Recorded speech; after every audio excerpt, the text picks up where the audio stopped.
Guys, Christian Babcock here of The Hunter's Advantage, and in today's video we are going to show you a quick recap hunt of shooting a pig on public land this last season. This hunt wasn't intended to be a pig hunt, but once you're hunting public land, I'm a creature of opportunity, so a pig came by and I decided to drop the hammer on it. But let me give you a little bit of backstory into this hunt.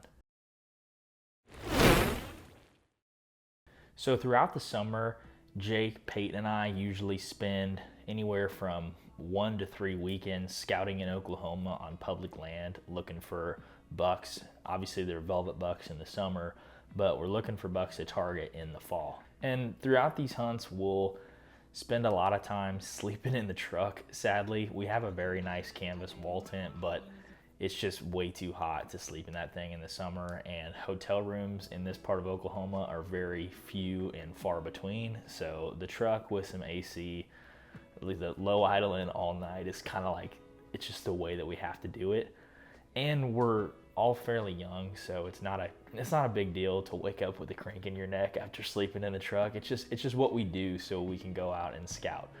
And in this Biden economy, gas is already really expensive, so we're not gonna mess with that either. We get down there the weekend before November, and on Halloween, I hunt and I see a single hog up on the top of this ridge, kind of hunting down in a bowl, and I don't get a shot at this hog. He's like 75 yards away, whatever. So I wake up the next morning, extremely tired. It looks like I got hit by a bus, and I'm getting after it the first morning of November. This is my favorite time to hunt of the entire year, and I really just want to get a buck on the ground. I tagged out in 2020 by November 3rd, so I had already shot a deer this season on October 15th, and so I was thinking, man, if I can shoot a buck on public land that I'm proud of and be tagged out by November, it's gonna be, by November 1st, this is gonna be a heck of a year.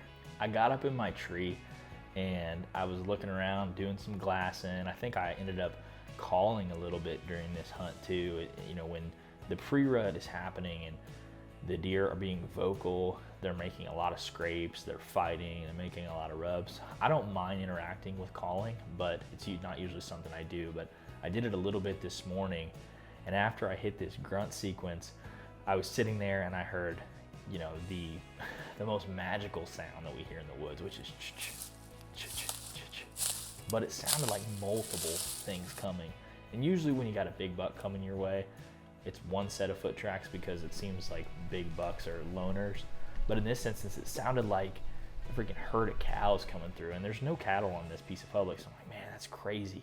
What is that? And I look to my left, and when you see the first hog start to come in, you just know there's a freaking giant group of them with them. So here comes this hog, and I'm getting pretty greedy on this shot because I flip my camera over to 60 FPS to get it in slow motion, and I'm zooming in like extremely tight, and every time I'm getting on the big hog of the group and get my camera situated on him, he steps out of frame. And this is my first time shooting anything out of the saddle, so not only am I trying to frame it up like perfectly, I'm also trying to learn how to shoot an animal out of this saddle. And the hogs eventually work off behind me, but thankfully with the saddle I can kind of rip around the tree. And so I just set my camera up in their general vicinity where they're at. You can see in the shot all of them are in the frame, and I lean out to my right in my saddle, I anchor, and I didn't really choose which hog was going to get smacked this hunt. It was just whichever victim was going to be the closest, because anytime I'm deer hunting and I see pigs, it ends up turning into a pig hunt. So this one pig gets close to me. I think he was 22 yards. I draw back, and the rest is history. I mean, I had noticed that morning that I had a nick out of my bowstring, so when I saw a hog, I was like, this is a great opportunity to not only shoot a hog, but figure out if my bow's gonna blow up when I shoot it. So I settle on this hog at 22 yards and pull through my shot out of the saddle. It just breaks as clean as a shot has ever broken for me. Smack him right in the heart. I mean, you can see in the video, there's blood gushing out of this hog just instantly. And he runs off. And usually when you shoot a hog, I basically count it as getting ready to lose an arrow, but I shot this hog, and he just starts spraying, and he runs about 30 yards and just starts like tumbling over, doing flips. And all the other hogs are sitting there like getting around him and wondering what the heck, because he let out a blood curdling scream.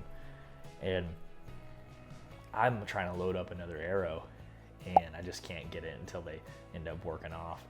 And I had another hog come in that hunt as well at the end, and I tried to put that one in slow motion on my camera and get him too, but similar to the first situation, I was getting greedy and I didn't able to get a shot off of him.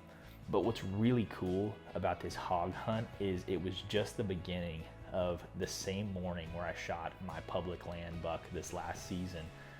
I was hunting, I shot that hog, and usually when I shoot a hog and they start screaming, I count that as like, you know, a wasted hunt. But I ended up seeing the buck that I shot that morning right after I shot the hog. Probably 10 or 15 minutes later, I was still giving an interview for this hog when the other buck showed up. So we're going to be sharing that hunt where I shot that buck later on, probably in the next month on the channel. This hog hunt was just a little portion of that hunt that I wanted to share with you guys. But if you guys like this hog hunting video, you're definitely going to enjoy this public land film that we're going to put out soon, and the story behind this buck that I shot on public. I ended up having to shoot him just that 3 times, and the tracking was a crazy experience. We had 5 guys with us, and none of us could contain our excitement because the story is just unbelievable.